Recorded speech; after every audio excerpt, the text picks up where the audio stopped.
नेहा का शौहर वैभव इसके बिल्कुल पास सो रहा था। दवाइयों के असर की वजह से इसे गहरी नींद आ गई थी और इस तरफ नेहा की सोई हुई ख्वाहिशें जागने लगी थीं। बिस्तर सिर्फ ख्वाहिशें जागने लगी थीं। वो बिस्तर पर पड़ी सिर्फ करंटें बदल रही थी। इसे बिल्कुल भी नींद नहीं आ रही थी। वैभव और नेहा की शादी को सिर्फ 1.5 साल हुआ था और उनके अभी तक कोई बच्चे नहीं थे। उन दोनों ने अभी जिंदी नेहा के शौहर लुत्फ नहीं उठाया था कि इसी दौरान एक दिन नेहा के शौहर वैभव का हादसा हो गया। इस हादसे में इसके कमर से नीचे वाला हिस्सा बिल्कुल काम करना बंद कर चुका था। शुरू में नेहा ने इसकी देखभाल के लिए खुद को सरेंडर कर दिया था, लेकिन अब ये काम इसे थका देने लगा था। घर में इसका सिर्फ एक देवर था। इसके सास और सस बहुत साल पहले ही दुनिया छोड़कर चले गए थे। इसका शौहर वैभव एक मल्टीनेशनल कंपनी में नौकरी करता था, जबकि इसके देवर अभय का निकल तालीम मुकम्मल हो चुकी थी और वो अब नौकरी तलाश कर रहा था। वैभव के अकाउंट में इतना पैसा था कि उनका घरेलू खर्चा आराम से चलता था। इसके अलावा उनके पास गांव में खेत और शहर में अपना पक्का घर था। घर में पैसे की कोई कमी नहीं थी, इसलिए मुश्किल वक्त में भी सब कुछ ठीक ठाक चल रहा था। लेकिन नेहा अपने शौहर के प्यार के लिए तड़प रही थी। रात भर वो उसी तरह करंटें बदलती रही। सुबह उठने के बाद वो किचन में चाय बना रही थी। उसका देवर अभी किचन में आया और बोलने लगा कि भाभी बराह करम, मेरे लिए प्रोटीन शेक बनाकर दे दो। वो निकल वर्जिश करके वापस आया था। उसके जिस्म पर पसीने के कतरे चमक रहे थे। नेहा की नजर अचानक उसके जिस्म पर पड़ गई। उसका वो ताकतवर जिस्म देखकर नेहा का दिल जोर जोर से धड़कने लगा। उसके जिस्म में एक थरथरी सी दौड़ गई।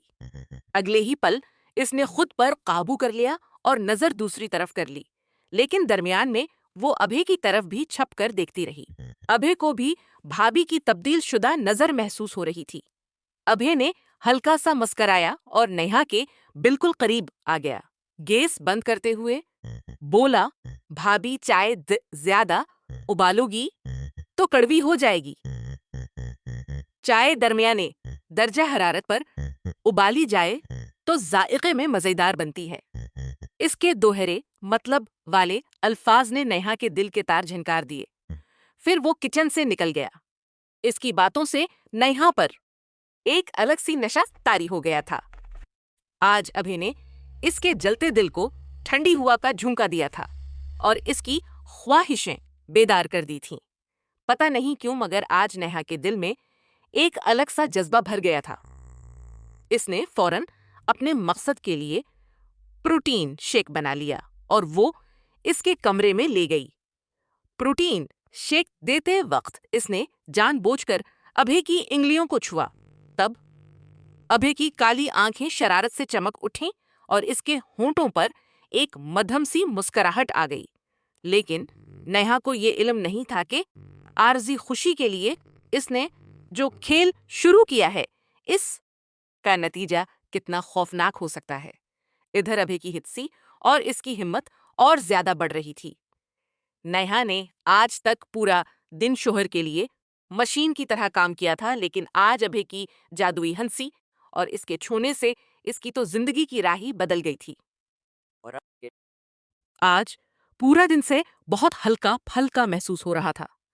घर के सारे काम खत्म करके इसने खुशबूदार साबुन से नहाया। नहाने के बाद इसने लाल शफून की साड़ी पहन ली और गीले बाल खुले रखे। इसने हल्का सा मेकअप भी किया था और इसने जानबूझकर साड़ी नाव के ने बांधी थी ताकि इसका दिलकश जिस्म दिखाई दे। नाश्ते की मेज पर अभय इसकी तरफ देखता ही रहा। अभय को अपनी खूबसूरत की तरफ से सरख हो रही थी। फिर अभय ने इसकी खामोशी तोड़ते हुए पूछा, भाभी क्या आपने भाई को नाश्ता और दवा दी है? ये सुनकर नेहा अचानक एक खूबसूरत ख्वाब से बाहर आ गई और बेहिस आवाज में बोली, हाँ, अब मुझे और क्या करना बाकी है? मैं तो तुम्हारे भाई के लिए ही सब कुछ करती हूँ, लेकिन मेरी जिंदगी में खुशी के दो पल भी नहीं। इतना कहकर इसकी मधुर आंखें आंसुओं से भर आईं और अभय का दिल धड़क उठा।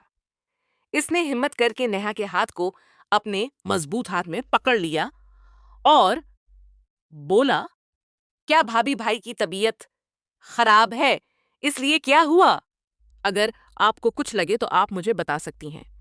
ये सुनकर नेहा के चेहरे पर मुस्कुराहट फैल गई। उसने आहिस्ता से उसके हाथ से हाथ निकाल लिया और नाश्ता करने लगी।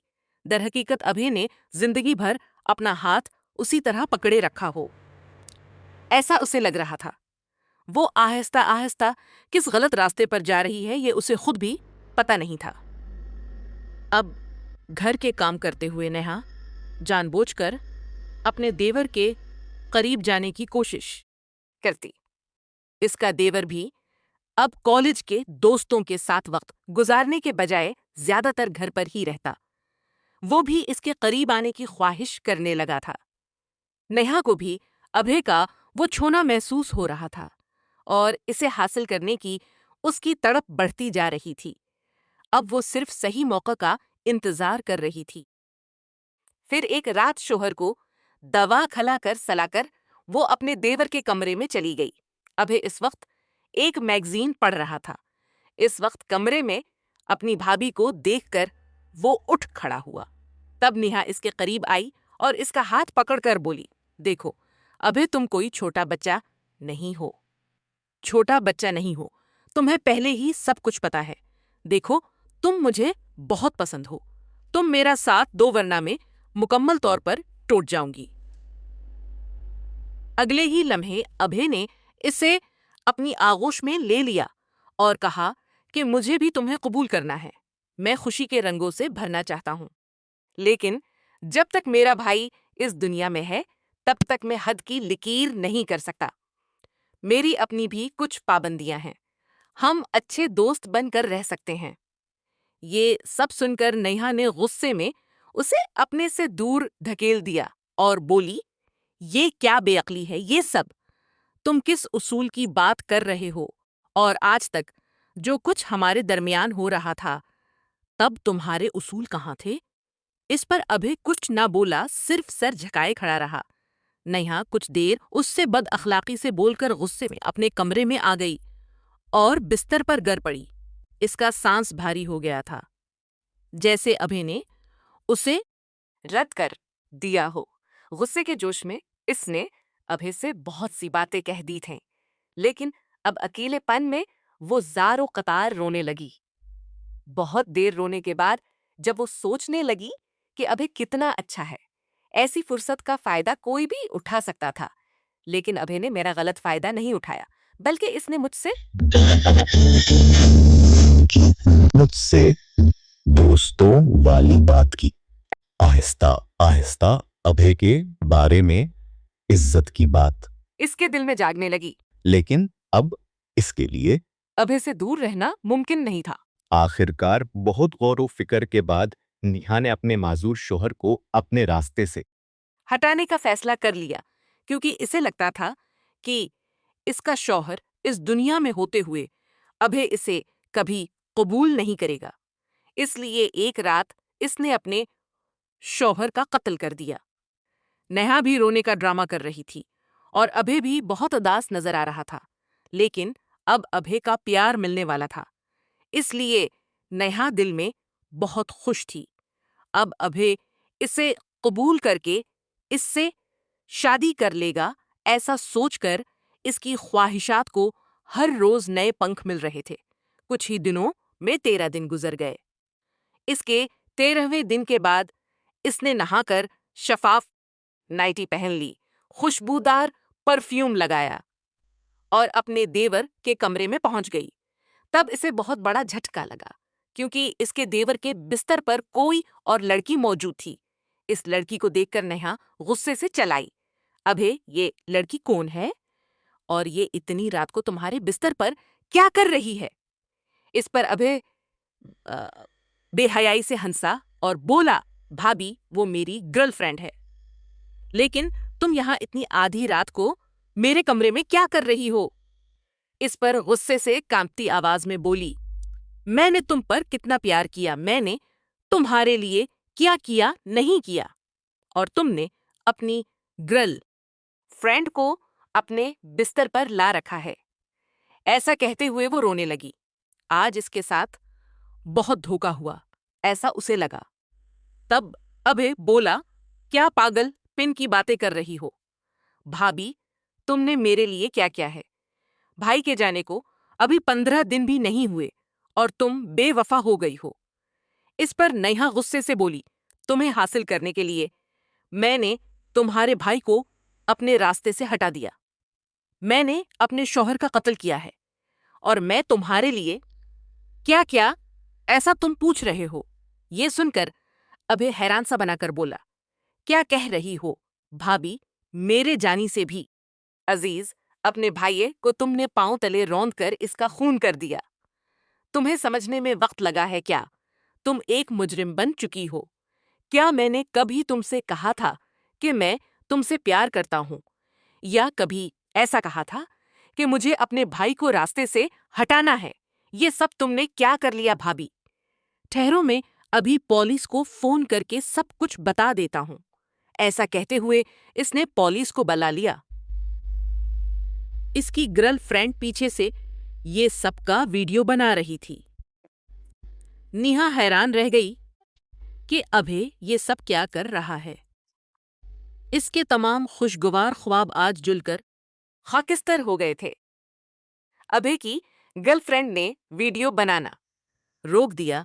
तब अभय अजीब तौर पर हंसा और बोला कि मैंने जानबूझकर तुम पर प्यार का ड्रामा किया और भाई को अपने रास्ते में कांटा करार दिया ताकि तुम ऐसा कोई गलत काम कर बैठो, और अब भाई इस दुनिया में नहीं रहा। इसके कत्ल के मुकदमे में तुम जेल जाओगी और ये सारी जायदाद मेरी होगी और मैं अपनी गर्लफ्रेंड के साथ लुत्फानंदोज होऊंगा। ऐसा बोलकर वो हंसने लगा। काटे हुए दरख्त की तरह गिरते हुए नेहा जमीन पर गिर पड़ी। वो जार जार रोने लगी। इसे एहसास हो गया था कि इसने अपने शौहर के साथ किए गए धोखे का बदला इसे मिल गया है। अगर वो अपने देवर की तरफ राग़ब ना होती, अगर उसने अपनी जिंदगी एक वफादार बीवी की तरह गुजारी होती, तो शायद उसे ये दिन देखना ना पड़ता। उसका शौहर अब भी उसके साथ होता। लेकिन एक बार उसके कदम गलत रास्ते पर पड़ गए तो उसके नतायज इसे भुगतना ही पड़ते।